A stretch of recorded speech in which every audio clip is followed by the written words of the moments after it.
Estamos hoy en la última parte de esta serie que hemos estado hablando acerca del libro de Santiago y que tiene que ver con principios de vida. Y mira, déjame platicarte un poquito de contexto de lo que ya estuvimos revisando, porque la primera semana estuvimos hablando acerca de las pruebas, porque Santiago en el capítulo 1, verso 2 comienza inmediatamente diciendo que haya gozo cuando estamos en medio de las pruebas.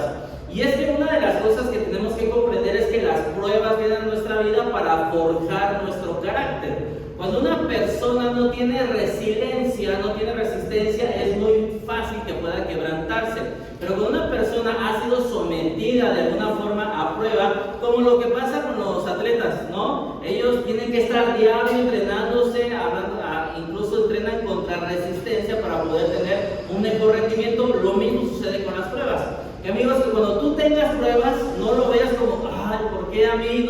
No te vayas al tema de víctima, sino más bien tú sepas y aproveches ese momento, porque dice Romanos 8:28 que los que aman a Dios, todas las cosas les ayudan. Y luego Santiago dice que nos sintamos dichosos cuando estemos en medio de tribulación o de pruebas. Esa fue la primera semana. La segunda semana hablamos acerca de sabiduría, y hablamos de sabiduría de lo alto, pero también la sabiduría terrenal. Y esa semana concluimos que, amigos, necesitamos sabiduría de Dios. Necesitamos sabiduría de Dios porque las decisiones que tomamos con sabiduría de Dios, aparte de que están acorde al plan de Dios, no solamente también bendicen, no solo están acorde al plan de Dios, sino que bendicen a los que nos rodean, pero también te bendicen a ti porque estás cumpliendo con el propósito de Dios en tu vida. Eso hablamos de la sabiduría la segunda semana. Y la semana pasada, ¿te acuerdas de qué hablamos?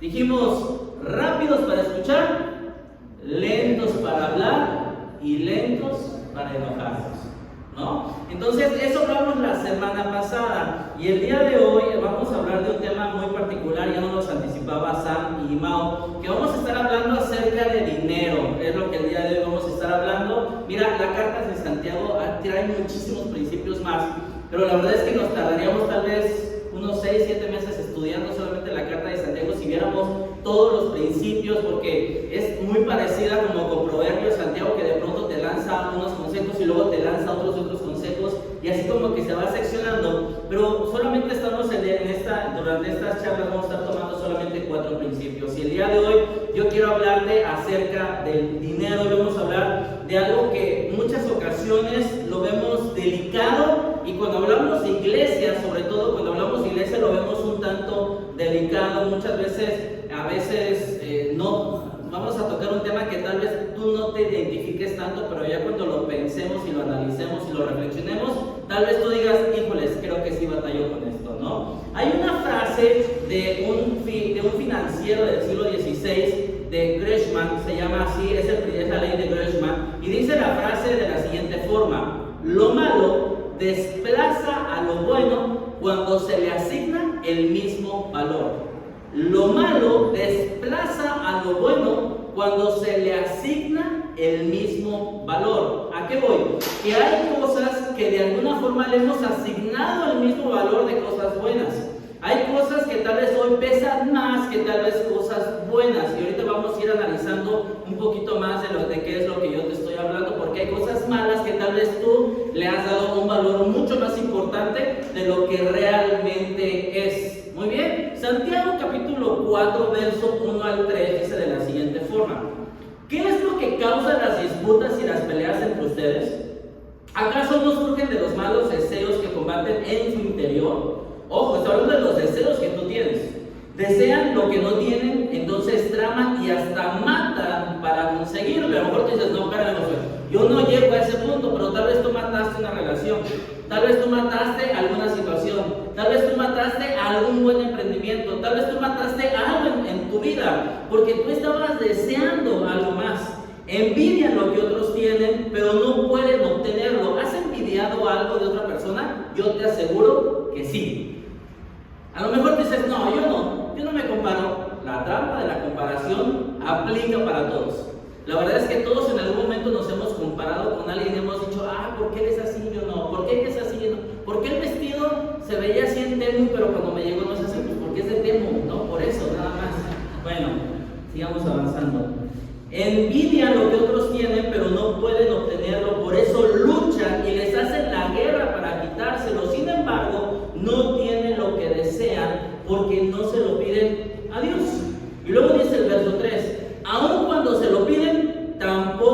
reciben porque lo piden con malas intenciones, desean solamente lo que les dará placer. Amigos, ¿qué es algo que nos puede mover el día de hoy? ¿Qué es lo que te puede mover a ti el día de hoy? ¿Pudiera ser lo que es la acumulación de capital? ¿Te puede mover la acumulación de capital? Y déjame decirte algo, yo creo que la acumulación de capital es lo que mueve al mundo en general. Si nosotros vemos las grandes economías, China, Estados Unidos y Trump con todo lo que está haciendo y demás, el trompas para algunos, ¿no? Pero la verdad es que si nosotros vemos eso, de alguna forma es algo que nos mueve, en realidad nos está moviendo. El tema del dinero es algo que nos obsesiona tanto a ricos como a pobres. Es algo que nos obsesiona a todos. El tema del dinero es algo que nos agrada, de alguna forma nos han engañado creyendo que en el dinero tú vas a encontrar seguridad, vas a encontrar poder, vas a encontrar bienestar, vas a encontrar tranquilidad, ¿no? Y nosotros creemos que si tenemos una cuenta abultada, de alguna forma eso nos va a ayudar. Cuando conviertes el dinero, ojo con esto, cuando tú conviertes el dinero en un fin, no solo paga mal, sino que cada día el dinero o esta dinámica te va a exigir más a ti. Cuando tu objetivo solamente al final es el dinero, al final del día más vamos a entrar en una carrera desgastante y que al final del día no nos va a pagar tan bien. Ayúdame con la siguiente pregunta, por favor, a leerla. Por favor, ¿qué dice?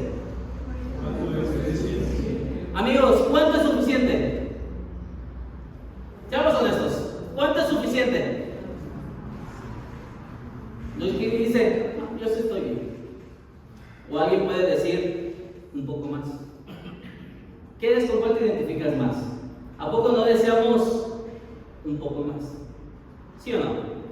La verdad es que siempre estamos deseando un poco más, creo que me ayudaría para lo que yo estoy buscando. Y déjame decirte que esto nos ayuda a describir un poquito la cultura arraigada que cada uno de nosotros tenemos. ¿Por qué? Porque hemos caído en la siguiente cultura que va a aparecer aquí en pantalla. Hemos caído en la búsqueda sin restricciones del dinero.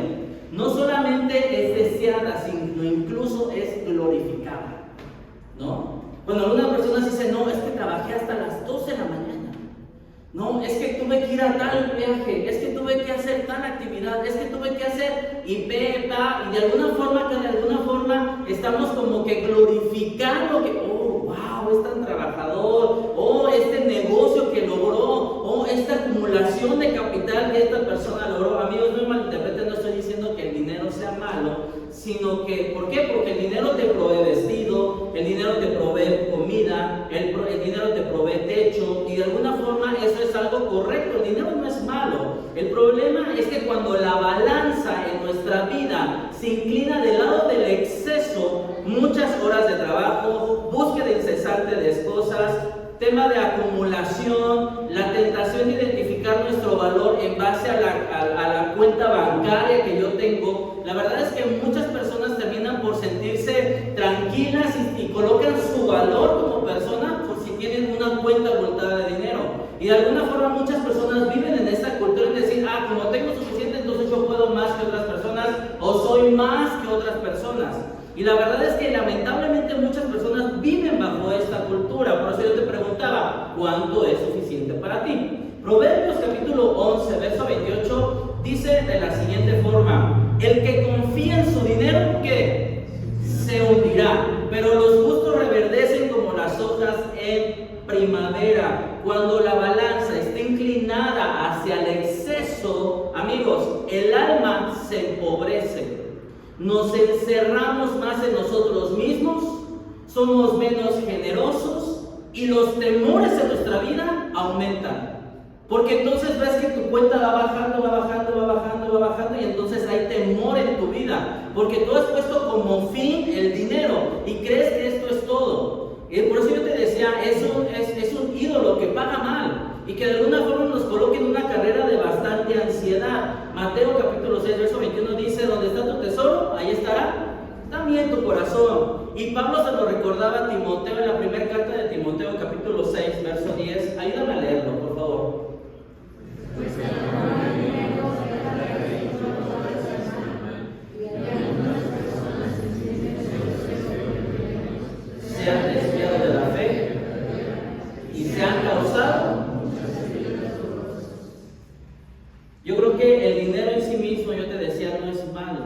el problema está en el corazón. Ahí es todo el asunto. El problema está en el corazón. Cuando tú en tu corazón lo colocas como un fin y no entendemos que es solamente un medio que Dios está dando para hacer la vida, es donde viene el problema. Lamentablemente creo que cada uno de nosotros conocemos ejemplos de personas que han abandonado sus familias por dinero. No, es que me voy al gabacho, ¿no? Para ganar más lana, para mandarle dólares, para mandarle los verdes, ¿no? O algunas personas más horas de trabajo, saltándose principios y convicciones, perdiendo tiempo, gastando tiempo cuando pudieras invertirlo de mejor forma. Algunos incluso trabajan, no viven para más bien viven para trabajar, no el trabajo, es solamente lo usan como un medio.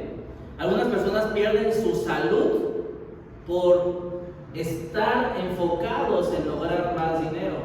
Esta semana justo platicaba allá en la empresa con una persona allá en la compañía y ella me contaba de una persona que le dio un paro cardíaco en otro site, que le dio un paro cardíaco ahí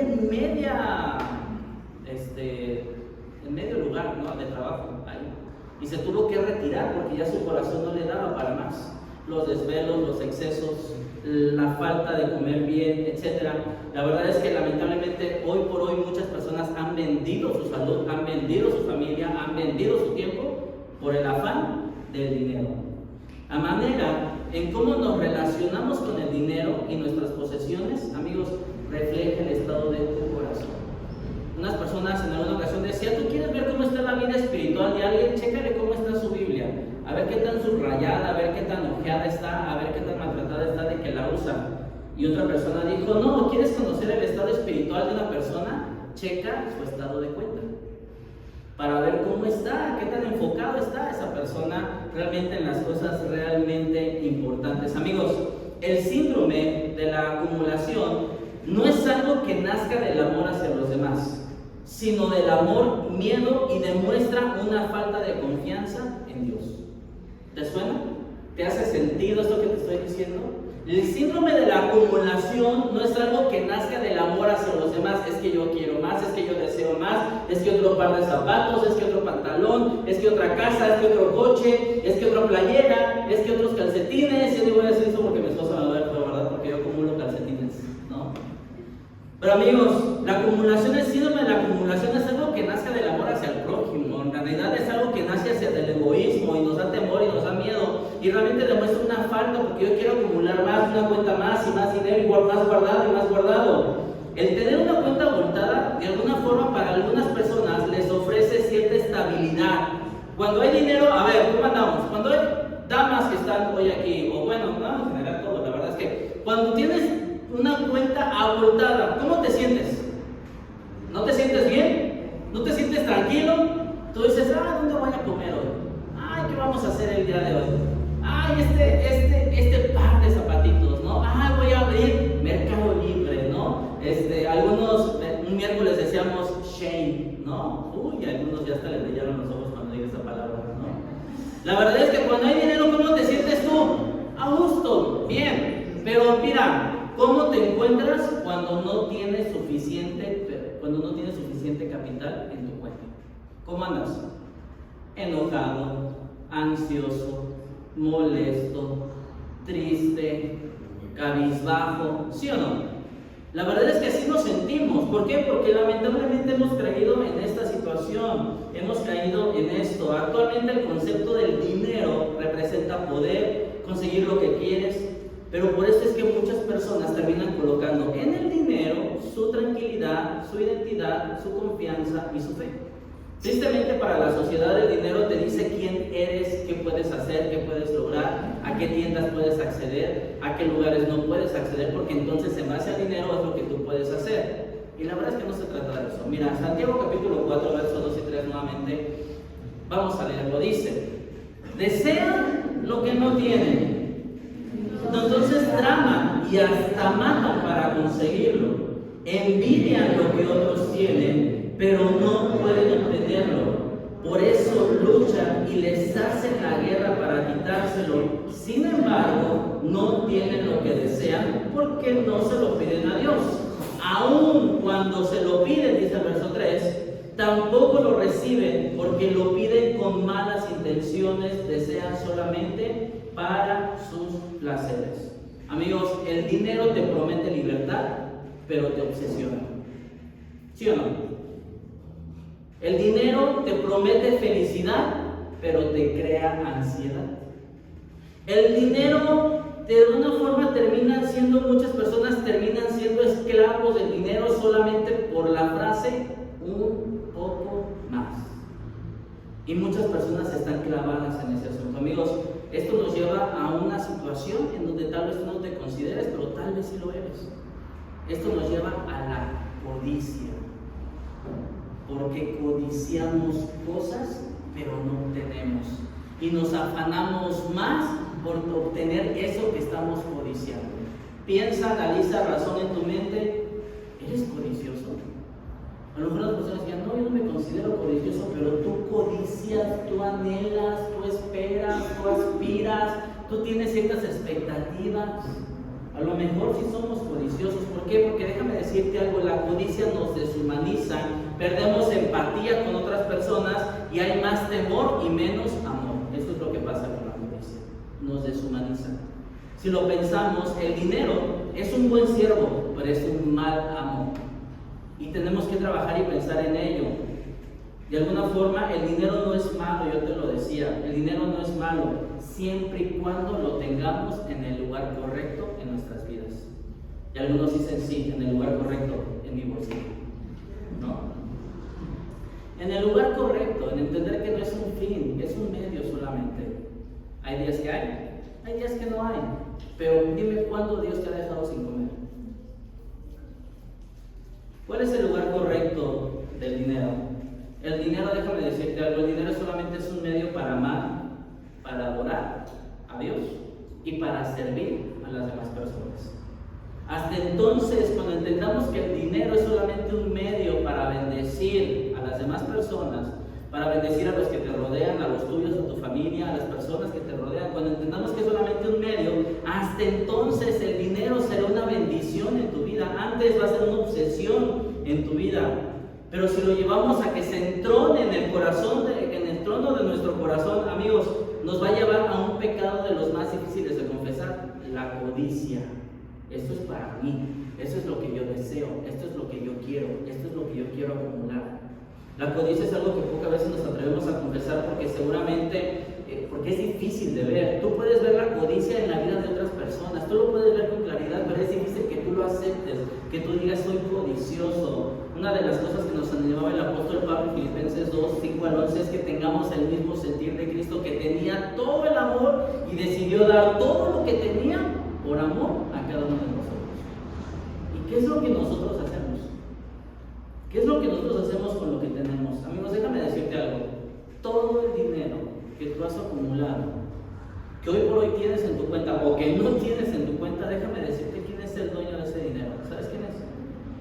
El Señor. ¿Por qué Él te lo dio? No lo lograste tú. No fue tu linda cara. No fue tu buena actitud. No fueron tus actitudes y tus grandes actitudes de trabajo. No. Fue el Señor el que decidió bendecirte con ese dinero, para que fueras un buen administrador de eso de lo que te ha dado. Hechos capítulo 20, verso 35. Ayúdame a leerlo. ¿Qué dice? Si existe un hombre que no es constante, ¿cómo pueden ayudar con trabajo y esfuerzo a los que están en necesidad? Deben recordar las palabras del Señor Jesús. Hay más bendición en dar que en recibir. Déjame decirte algo, el bienaventurado, como dice acá, hay más bendición en dar que en recibir. El bienaventurado no es el que acumula, sino es aquel que da. Feliz es aquel que vive una generosidad vital y viva, y no castigada y amargada. La persona que es feliz es aquel que vive una generosidad vital, en una generosidad viva y no castigada y amargada. Como en la iglesia, al menos en esta, perseguimos ser seguidores de Cristo, no creyentes de Cristo. Déjame darte un poquito la diferencia. El creyente cree, y Santiago dice también los demonios creen y tiemblan. Pero lo que tenemos que aprender a hacer es seguir, porque el seguir nos nos lleva a una dinámica de hacer, de trabajar, de esforzarnos, de vivir conscientemente para quién estamos. Seguir a Jesús a veces tal vez va a implicar dejar de seguir el dinero para seguirlo a Él. Mateo capítulo 10, verso 21, dice de la siguiente forma: Jesús miró al hombre y sintió profundo amor por él. Hay una cosa que todavía no has hecho, le dijo Jesús a este hombre: anda y vende todas tus posesiones y entrega el dinero a los pobres y tendrás tesoro en el cielo. Después ven y sígueme. Y dice Jesús que vio con gran amor a aquel hombre porque tenía una vida tan vacía que lo único que tenía eran muchas cantidades de dinero. Y dice más adelante el texto, dice el verso 22, acá más adelante: al oír esto, ¿qué cara puso el hombre? Una cara larga. Y se fue, ¿qué? Triste, porque tenía muchas posesiones. El propósito de Jesús no era hacerlo sentir mal. El propósito de Jesús era ayudarlo a entender que la verdadera fórmula, amigos, de la realización de las personas es entender que solamente en Dios encontramos plenitud, propósito, significado, y las riquezas son solamente un medio para poder amar a las demás personas. Y luego dice más adelante en el verso 23, Jesús miró a su alrededor y dijo a sus discípulos: qué difícil es para los ricos entrar en el reino de Dios. Y es que no está hablando de los ricos, no está hablando del dinero. Pudiéramos interpretarlo como, oh, el dinero es malo. No, el dinero no es malo, sino la actitud de que tú tienes en tu corazón con respecto al dinero. Ese es el gran tema, ese es el gran problema. Este hombre decidió disfrutar más sus placeres, sus comodidades, que de alguna forma decidir seguir a Jesús, porque seguir a Jesús implicaba morir Él para darse a las demás personas, para poder servir a las demás personas. Y déjame decirte que eso es complicado hoy por hoy en nuestros días, porque vivimos en una cultura de consumismo, vivimos en una cultura de egoísmo, vivimos en una cultura de solo para mí, vivimos en una cultura en donde lo más importante soy yo, y después yo, y al último, yo. ¿No? El problema del dinero es que nos lleva a anhelar más esta vida terrenal y lo que esto nos puede ofrecer, y nos olvidamos de la ciudadanía celestial a la cual estamos llamados. Ese es el gran problema del dinero. Verso 25 dice de la siguiente forma: de hecho, ¿me ayudas a leer lo que está ahí en signos de admiración? Es más fácil que un camello pase por el ojo de una aguja que un rico en el reino de Dios. Déjame decirte algo acerca de este texto, que es uno de los textos que a veces más mal interpretamos. Porque de alguna forma vemos un camello. ¿Han ido al zoológico alguna vez? ¿Han visto un camello? Claro, sí, creo que todos, al menos en la tele, hemos visto uno, ¿no? ¿Y has visto una aguja para coser? Es imposible que un camello entre por una aguja, y algunas personas han interpretado este texto de esa forma, pero no es correcto. La forma correcta de interpretar, amigos, este texto no se trata de una aguja de costura. En realidad Jesús se refería a que en las puertas de la antigüedad, si me ayudas a poner la siguiente fotografía, en las ciudades de la antigüedad, para que puedas entrar a alguna ciudad estaba fortificada, había muros, y estas puertas tenían dos grandes láminas o dos grandes partes para que se abrían para que pudieran entrar todas las personas por ahí. Pero en aquel tiempo se le conocía como aguja, a esta pequeña puerta que tú ves en la parte de ahí, para que solamente entraran las personas, para que solamente accesara el peatón. No para que accesara el camello, sino para que accesara el peatón. Y esta pequeña puerta era llamada ojo de aguja, por donde solamente pasaban los peatones. Cuando las hojas estaban cerradas, el ojo de aguja estaba abierto para que pudiera entrar el peatón. Y eso implicaba que si quería pasar el camello, ¿qué tenía que hacer el camello? Primero, tenía que quitarle toda la carga que tenía, porque el camello lo usaban para cargar. Entonces tenían que quitar todas las cargas, y el camello tenía que agacharse, hincarse para poder pasar por la aguja de camello y entrar todo raspado. Eso es lo que implicaba que un camello entrara por una aguja ahí. Esa era una maniobra difícil, porque implicaba toda esta situación. Amigos, la entrada del reino de Dios es estrecha. ¿Te acuerdas de ese otro texto? La entrada al reino de Dios es estrecha. y requiere humildad y obediencia. Amigos, el dinero no es un factor determinante para la salvación. No es que el dinero sea malo, simplemente que es un medio que Dios nos da. Tener una perspectiva correcta de la vida nos ayuda a tener presente cuál es el lugar correcto del dinero. Por eso Jesús dijo, hablando acerca del texto, que entrara un camello por una aguja, por el ojo de una aguja, porque implicaba que dejaras todas tus cargas, todas tus obsesiones, toda tu codicia, y humildemente bajaras el cuello y te hincaras para poder entrar en Jesús. Porque a veces somos camellos encargados, porque estamos anhelando, codiciando, esperando y no tenemos. El dinero, como toda bendición de Dios, es para bendecir a las demás personas. Para eso es. Santiago capítulo 5, 2 y 3, por favor, puestos de pie, ayúdame a poder leer esta porción. Estamos prácticamente terminando. Santiago 5, 2 y 3, por favor, ayúdame a leer lo que dice. Sus riquezas se están muriendo y su ropa fina son trapos carcomidos. No, llévame la tintorería, esa no me la dabas aquí. A tintorería porque esa me costó carísima, ¿sí o no? Llévamela ya. No, luego dice el verso 3. Su oro y su plata se han corroído, las mismas riquezas con las que te contaban les consumirán la carne como lo hacen. ¿Sabes cuánto vale tu dinero hoy que hace 10 años? Vale menos. Por algo que se llama inflación. Vamos a acumular más. Tu dinero vale menos. Todo eso que tú estás acumulando, que tú quieres más. Déjame decirte algo. El dinero, cuando lo dejamos de ver, cuando aprendamos a dejar de verlo como un fin y aprendemos a verlo solamente como un medio, tu vida bajan los niveles de ansiedad, bajan los niveles de estrés, baja tu enojo, baja tu ira, baja de alguna forma. Entendemos que el dinero solamente es un medio, no es el fin que debemos perseguir. En la primera carta de Timoteo, capítulo 6, verso 18, Pablo le dijo a la iglesia: dile que usen el dinero para hacer el bien, no para que lo acumules, porque sea corroído, porque tu dinero ahí guardado se va a perder.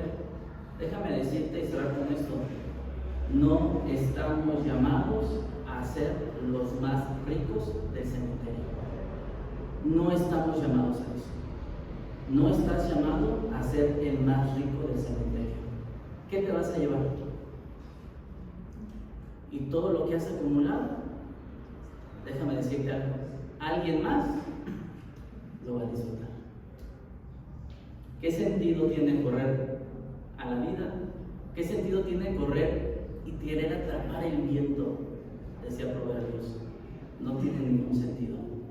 Aprendamos a ver el dinero como lo que es, no un medio, sino un fin para bendecir a las demás personas. Oramos. Padre, gracias te damos, Señor, por esta hora.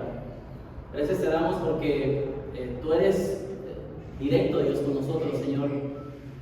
Y tú nos anhelas y tú esperas en nosotros que aprendamos a ver la vida como tú la ves. Como cantábamos hace un momento, ver la vida como tú la ves.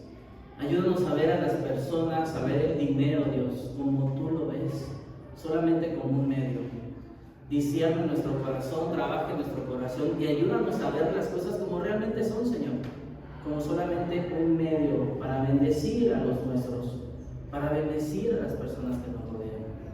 Señor, tú sabes nuestra vida, tú conoces hoy nuestra situación económica y creemos, Señor, que ha habido días buenos, ha habido temporadas malas, pero tú nunca nos has dejado y te alabamos por ello, Señor, porque no has dejado de ponernos un plato de comida sobre nuestra mesa. Gracias, Señor, porque tú eres bueno, porque aún a pesar de que tal vez creemos que no tenemos lo suficiente, tú muestras tu mano de gracia sobre nosotros y siempre nos das lo que necesitamos. Padre, te pedimos que nos ayudes a tener un corazón correcto, que nos ayudes a poder ser buenos administradores de todo lo que nos das. que nos ayudes a no ver el dinero como un fin en el cual nos obsesionamos, y nos ayudes a verlo como un medio que tú nos das para poder hacer la vida, Dios. Padre, ayúdanos a ser buenos administradores de tu gracia, buenos administradores de tu bondad, buenos administradores del dinero que tú permites que llegue a nuestras vidas. Señor, trabaja en nuestros corazones, ayúdanos, Dios, a quitar la codicia de nuestro corazón y permítenos tener el mismo sentir de tu Hijo Jesucristo. Gracias te damos, Dios, porque eres paciente con nosotros y en tus manos nos depositamos. Te lo rogamos, Padre, en los méritos de Jesús, nuestro Señor y Salvador. Amén y amén.